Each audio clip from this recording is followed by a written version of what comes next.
Les meilleurs grimpeurs au pays sont rassemblés à Edmonton. Leur objectif, compléter le parcours en moins de tentatives que les autres concurrents, et ce, dans un temps donné. Et comme l'explique le commentateur des finales, Pete Wood, c'est chacun pour soi. Pour la compétition de toutes, c'est tout en isolation. Donc, chaque grimpeur, c'est juste toi, le problème, et 4 minutes. Donc, tu ne peux pas demander à ton copain, « Hey, tu fais main gauche ou main droite ici? » C'est juste toi et le problème. Le vrai défi, c'est de résoudre ce problème. Comment parvenir au sommet? La clé, un mélange de force physique et d'ingéniosité.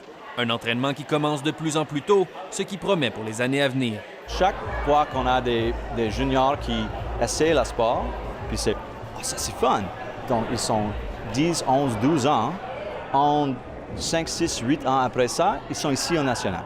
Si la discipline est très développée en Europe, en Asie et aux États-Unis, elle est encore marginale au Canada. Le sport grandit de plus en plus avec l'arrivée des Olympiques en 2020.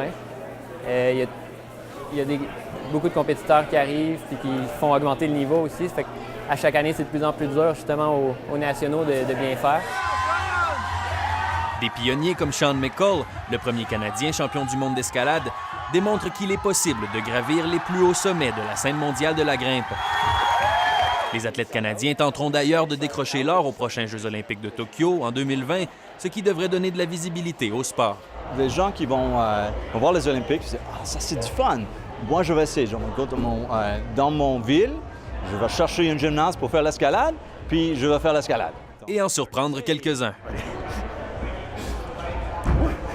L'ascension des Canadiens sera ponctuée de plusieurs chutes, mais l'important, c'est de se relever. Ici Nicolas Pelletier, Radio-Canada, Edmonton.